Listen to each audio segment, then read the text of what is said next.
초봄 날씨 같지 않게 찬바람이 불고 눈발이 흩날리던 저녁 어느 날이었습니다.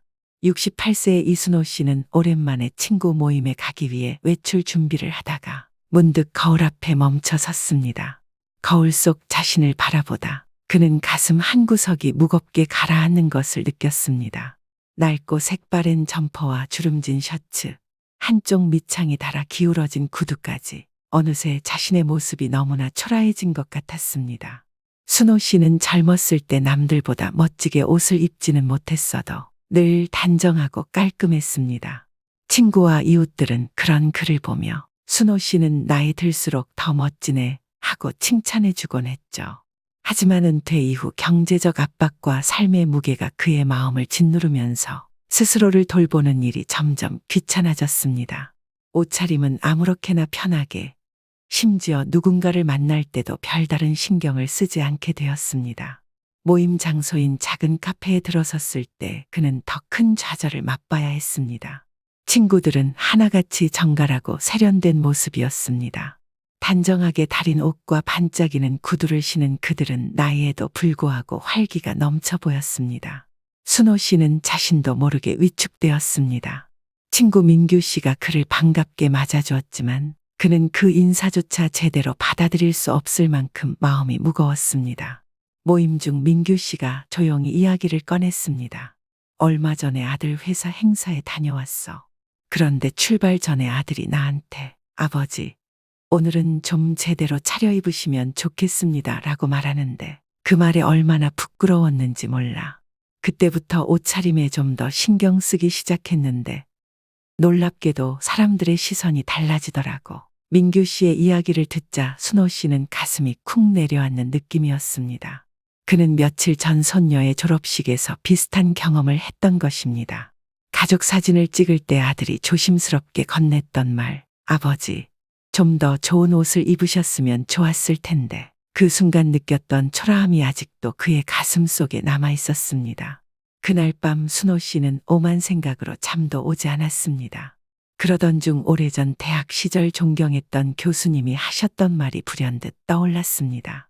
늘 정장과 넥타이를 하고 강의하던 그 교수님은 이렇게 말했었습니다. 이 옷은 여러분에 대한 존중이자 나 자신에 대한 존중입니다. 그 말이 깊은 울림으로 다가왔었습니다. 무소유도 좋고 검소한 옷차림의 깔끔한 모습도 좋습니다. 상대에 대한 예의이자 나에 대한 존중의 표현이다라는 말은 많은 것을 의미합니다. 이태리 사람들은 처음 만나는 사람의 첫인상을 그 사람의 패션으로 판단한다고 합니다. 옷차림은 단순히 겉모습을 꾸미는 일이 아니라는 것을 깨달았습니다. 그것은 곧 나 자신을 대하는 태도였고 타인을 향한 예의였던 것입니다. 스스로에 대한 존중이 사라지면 삶도 자신감도 사라져버린다는 사실을 그는 다시금 깨달았습니다. 다음 날 아침, 순호 씨는 오랜만에 옷장을 열었습니다. 말끔히 다린 셔츠를 입고 구두를 정성스럽게 닦았습니다. 거울 앞에 선 그는 다시 미소를 지을 수 있었습니다. 옷차림은 말을 하지 않아도 강력한 메시지를 전합니다. 그것은 바로 스스로를 존중하고 아끼는 마음의 표현입니다. 그날 이후 순호 씨는 외출할 때마다 조금 더 신경 쓰기 시작했습니다.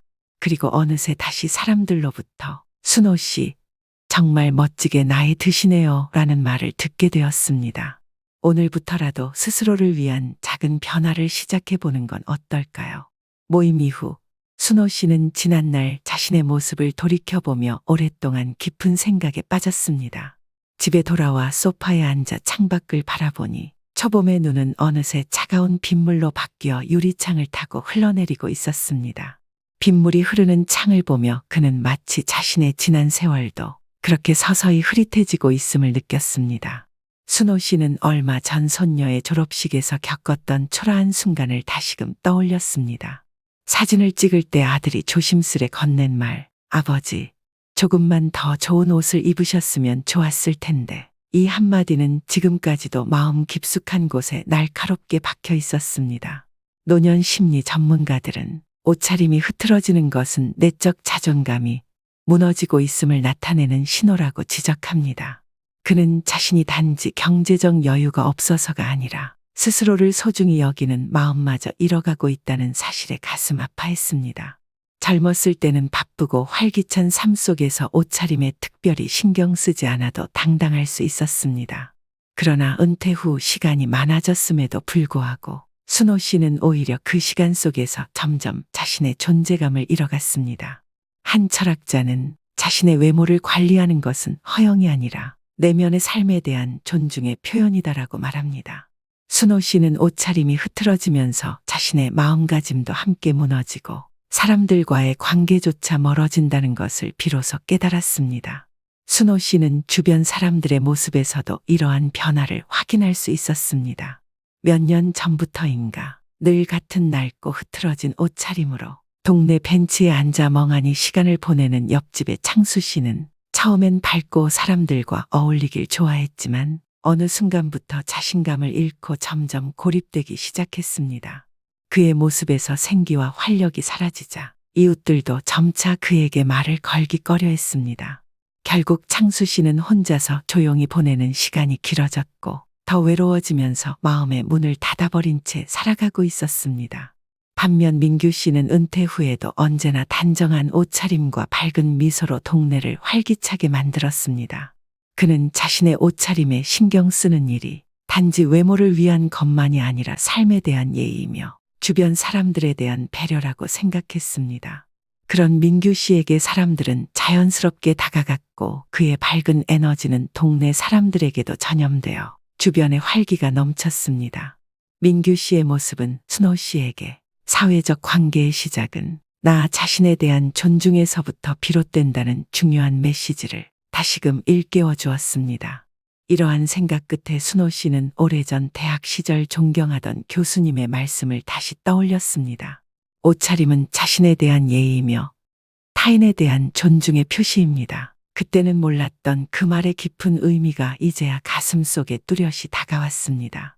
옷차림은 단순한 겉모습이 아니라 삶과 자신을 대하는 진정한 태도였습니다. 순호 씨는 거울 앞에 다시 섰습니다. 내가 나 자신을 소중히 여기지 않으면 아무도 나를 소중히 여기지 않을 것이다. 그는 옷장을 열고 오랫동안 묵혀두었던 정장을 꺼냈습니다. 옷을 펼쳐보니 가슴 속에서 작은 희망과 설렘이 피어올랐습니다. 작은 변화 하나가 삶을 크게 바꿀 수 있다는 사실을 믿으며 그는 조용히 미소 지었습니다. 순호 씨는 다음 날 아침 일찍 일어나 오랜만에 이발소에 갔습니다. 머리를 단정히 하고 돌아오면서 그는 자신의 변화가 시작되었음을 느꼈습니다. 집으로 돌아오는 길 그는 근처 공원 벤치에 앉아 잠시 생각에 잠겼습니다. 인생의 품격은 내가 결정하는 것이다. 그의 마음속에서 조용히 그러나 분명한 깨달음이 피어오르고 있었습니다. 전문가들은 옷차림이 단순히 외모를 가꾸는 것이 아니라 삶 전체를 긍정적으로 변화시키는 계기가 될 수 있다고 말합니다. 심리학자 윌리엄 제임스는 우리는 옷을 통해 자신을 표현하고 그 표현은 결국 우리 자신이 되어간다고 했습니다. 옷차림 하나가 우리의 정체성과 태도를 형성하며 주변 사람들이 우리를 대하는 방식에도 영향을 미친다는 것입니다. 순호 씨는 며칠 후 있었던 동네 모임에서 정장을 입고 나타났습니다. 사람들은 그를 보며 놀라워했고 그의 변화된 모습에 호기심 어린 눈빛을 보냈습니다. 특히 민규 씨는 그의 모습을 보고 미소 지으며 말했습니다. 순호야, 보기 좋네. 역시 사람은 자신을 아끼는 순간부터 달라지는 거야. 그날부터 순호 씨는 옷차림뿐만 아니라 걸음걸이와 자세, 말투에도 더 신경 쓰기 시작했습니다. 시간이 지나자 주변 사람들의 시선도 변했습니다. 예전보다 더 많은 사람들이 그와 말을 나누고 자연스럽게 그와 가까워졌습니다. 그는 비로소 깨달았습니다. 옷차림과 자신을 가꾸는 일은 결국 스스로를 존중하고 사랑하는 방법이며 이로 인해 삶 전체가 긍정적으로 변화된다는 사실을 말입니다. 순호 씨의 변화는 창수 씨에게도 긍정적인 영향을 미쳤습니다. 창수 씨는 순호 씨의 변화를 보고 처음엔 어색해했지만 점점 그의 옆에 머무르는 시간이 많아졌고 둘은 서로의 삶에 대해 더 깊은 대화를 나누게 되었습니다. 순호 씨는 창수 씨에게 옷차림이 자신을 존중하는 시작임을 알려주었고 창수 씨 또한 조금씩 자신의 삶에 대한 자신감을 되찾기 시작했습니다. 어느 날 창수 씨는 수년간 방치해 두었던 자신의 옷장을 열었습니다. 한 벌뿐인 외출용 재킷을 꺼내 먼지를 털고 동네 시장에 들러 새 셔츠를 하나 장만했습니다. 그는 처음으로 마을회관에서 열리는 노인대학 수업에 참석했고 조심스럽게 인사도 건넸습니다. 그의 말투는 여전히 조심스러웠지만 눈빛은 달라져 있었습니다. 자신을 다시 마주할 용기, 그 시작은 옷차림에서 비롯되었습니다. 옷차림은 말 없는 대화이자 스스로를 향한 존중입니다. 그리고 그것은 나이와 상관없이 우리 모두의 삶을 더 아름답고 의미 있게 만들어줍니다. 순호 씨는 그렇게 자신에게 다짐했습니다. 그의 작은 변화는 주변 사람들에게 희망의 메시지를 주었고, 이는 또 다른 이들의 삶에도 긍정적인 영향을 미쳤습니다. 순호 씨는 이제 옷장 앞에 설 때마다 미소를 지으며 중얼거렸습니다. 나를 존중하고 사랑하는 마음이 내 삶을 빛나게 한다. 그렇게 그는 삶의 새로운 장을 열어가고 있었습니다. 삶은 결국 태도입니다.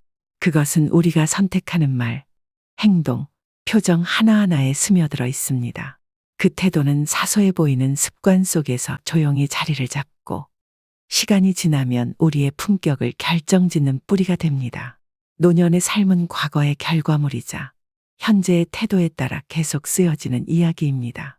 나이가 든다는 것은 단순히 주름이 늘고 머리카락이 휘어진다는 뜻만은 아닙니다.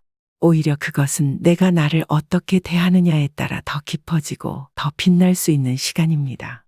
말하자면 나이 들면 자신의 내면을 외면으로 번역해가는 과정입니다. 비싼 옷을 입지 않아도 좋습니다. 하지만 단정하고 깔끔한 옷차림은 곧 내 삶을 존중한다는 메시지를 담고 있습니다. 구부정한 어깨 대신 곧은 자세로 걷는 것, 툭 내뱉는 말 대신 상대의 마음을 살피는 따뜻한 말투를 선택하는 것. 이러한 작고 조용한 선택들이 모여 인생의 후반을 더욱 따뜻하고 단단하게 빚어냅니다. 우리는 종종 있습니다. 누군가 우리를 바라보는 시선 이전에 우리가 우리 자신을 어떻게 대하느냐가 더 중요하다는 사실을, 자기 자신에게조차 무심한 사람이 타인과 세상으로부터 존중받기를 기대하는 것은 어쩌면 욕심일지도 모릅니다. 노년의 멋은 화려함 속에 있지 않습니다. 오히려 정갈한 삶의 태도, 흐트러짐 없는 습관, 스스로를 존중하려는 고요한 의지 속에 숨어 있습니다. 그것은 소리 없이 피어나는 꽃처럼 누군가의 눈에 띄지 않아도 자신의 삶을 밝히는 빛이 됩니다. 그 빛은 주변 사람들에게도 따뜻한 온기로 전해지고 다시 나에게 돌아옵니다. 그러니 오늘부터라도 실천해 보세요. 새 옷을 사는 것보다 옷걸이에서 잘 다려진 셔츠 하나를 꺼내는 것부터, 출근이 없더라도 아침에 머리를 단정히 빗고 밖을 나설 땐 가볍게 향수를 뿌려보세요. 나를 향한 그 작은 정성이 삶을 대하는 태도를 바꾸고 그 태도가 또 다른 인연과 기회를 만들어줍니다. 그래서 우리는 매일 아침 옷장을 열며 스스로에게 물어야 합니다. 나는 오늘 나를 어떻게 대할 것인가? 이 질문에 정성스럽게 답하는 하루하루가 곧 당신의 품격 있는 인생을 만들어줄 것입니다. 끝까지 함께 해주신 구독자님께 감사의 말씀을 드립니다. 지금까지 명언 작가였습니다. 고맙습니다.